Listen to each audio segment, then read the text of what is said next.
Fase 1, 1810-1811. A raíz de los problemas internos y externos, en la Nueva España se iniciaron distintas conspiraciones con la intención de lograr la emancipación.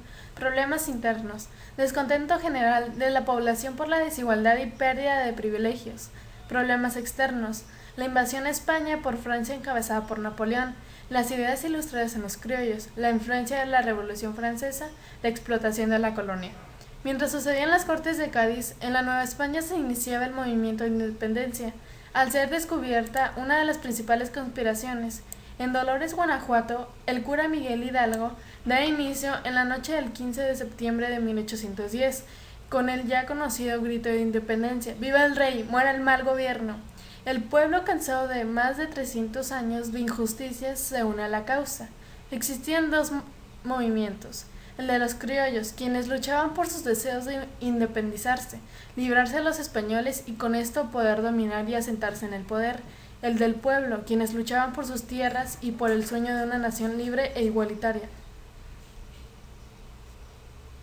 Hidalgo se convierte en el jefe del movimiento, al cual se le unen en su mayoría campesinos, mal armados y sin experiencia en combate. Su lucha por el pueblo al mismo tiempo pedía el regreso del rey Fernando VII, hijo de Carlos IV. Allende también encabezó la primera etapa de este movimiento. Sin embargo, al ser criollo tenía una postura distinta a la de Hidalgo, ya que su principal interés era liberarse. Los criollos inicialmente planeaban un movimiento organizado, donde solo participarían militares para detener a los españoles, expulsarnos de América y así ocupar sus puestos importantes. Solo querían expulsar a los invasores, no contaban con su resistencia, las muertes no eran parte del plan. Sin embargo, las dimensiones de la guerra resultaron mayores a las esperadas. España les declara la guerra y lo llaman la nueva conquista de América. Hidalgo y Allende le dieron vida al ejército insurgente, los que luchaban contra los españoles, mayormente campesinos y pocos militares. Tras varios enfrentamientos armados, lograron vencer al ejército realista, españoles, y así dominaron Guanajuato, Valladolid, entre otros. Controlaban la mayor parte de la zona económica, hasta que en la batalla del Puente de Calderón, Hidalgo y Allende son derrotados por los realistas, los capturan y los fusilan en Chihuahua, para después decapitarlos y exhibir sus cabezas en plazas para intimidar a los rebeldes. Fase 2, 1811-1815. Al morir Hidalgo y Allende fusilados, el cura José María Morelos y Pavón queda al frente. Su ejército era más pequeño pero mejor organizado. Continuó desde dos frentes, militar y político. Con su ejército logró ganar varios enfrentamientos y con esto posicionarse en mayor territorio. En esta etapa participan otros caudillos como Vicente Guerrero, los hermanos Galeana y los hermanos Bravo. De las Cortes de Cádiz surgió en 1812 la Constitución de Cádiz. Con esto España se convierte en el tercer país en formular una ley suprema, donde establecía la soberanía nacional. El poder pertenece al pueblo. División de poderes, representantes para el pueblo, así como los derechos y obligaciones de los ciudadanos. La primera constitución fue la de los Estados Unidos tras lograr su independencia. La segunda constitución fue la de Francia tras lograr su revolución. En 1813 Morelos convocó el Congreso del Chilpancingo, donde se reunieron miembros de la Iglesia y abogados, es decir, personas intelectuales. La sesión de este Congreso inició con un documento escrito por Morelos llamado Sentimientos de la Nación. En este documento se proponía entre lo más destacado lo siguiente: independizarse de España, división de poderes, soberanía popular. El poder pertenece al pueblo a través de sus representantes y abolición de la esclavitud. En 1814 se promulgó la Ley Primera Suprema de México, la Constitución de Apatzingán. Nunca se puso en práctica. En ese mismo año Fernando VII recupera la corona española y disuelve las Cortes de Cádiz, revoca la Constitución de Cádiz y restablece la monarquía absoluta. Recordemos que España fue invadida por Francia en 1808 y en 1814 logró independizarse. En 1815 Morelos fue capturado y fusilado. Fase 3, 1816-1821. Tras la muerte de Morelos, El movimiento perdió fuerza. Los intereses particulares de cada uno de los grupos convirtieron la situación en un caos. Había guerras por todas partes y cada grupo luchaba por su propia causa. En esta nueva etapa, Vicente Guerrero, Nicolás Bravo y Guadalupe Victoria mantuvieron vivo el movimiento. Javier Mina, liberal español, se unió a la causa y conquistó algunas batallas, pero fue capturado y fusilado.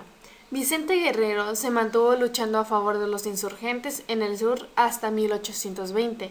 Agustín de Iturbide pertenecía al ejército realista. En 1820, España tenía conflictos. Los liberales en España no estaban de acuerdo por la restauración, la monarquía absoluta, ni con el regreso del rey, después de lograr su independencia con los franceses, así que obligaron a Fernando VII a restaurar la Constitución de Cádiz, y lo aprendieron. En la Nueva España, los grupos privilegiados temían perder sus lujos y trataron de mantener oculta esta noticia. Con lo sucedido en España, los grupos que se oponían a la independencia de la colonia, los que tenían lujos, se unen a la causa, intentando liberarse de los españoles y así poder conservar sus privilegios y poder, formando la conspiración de la profesa. Ellos querían la independencia, pero al mismo tiempo buscaban una monarquía constitucional para la Nueva España. Vieron que en Agustín de Iturbide una pieza importante, ya que éste era leal a la corona. Agustín de Iturbide se encarga de negociar con Guerrero y lo convence de crear una alianza, uniendo el ejército realista con el insurgente, formando el ejército trigarante, siendo esta pieza clave para lograr nuestra independencia. En 1821 se proclamó el Plan de Iguala, donde Iturbide expresaba sus ideales para la Nueva España. Los planes de Iturbide estaban en contra de los ideales de Morelos. En septiembre de 1821 enviaron a España a Juan O'Donoghue a firmar con Iturbide el Tratado de Córdoba, donde se reconoce la independencia de México. Se ordenó reiterar a los ejércitos realistas y entró en la Ciudad de México al ejército trigarante. Iturbide era el ídolo, la gente lo proponía como emperador.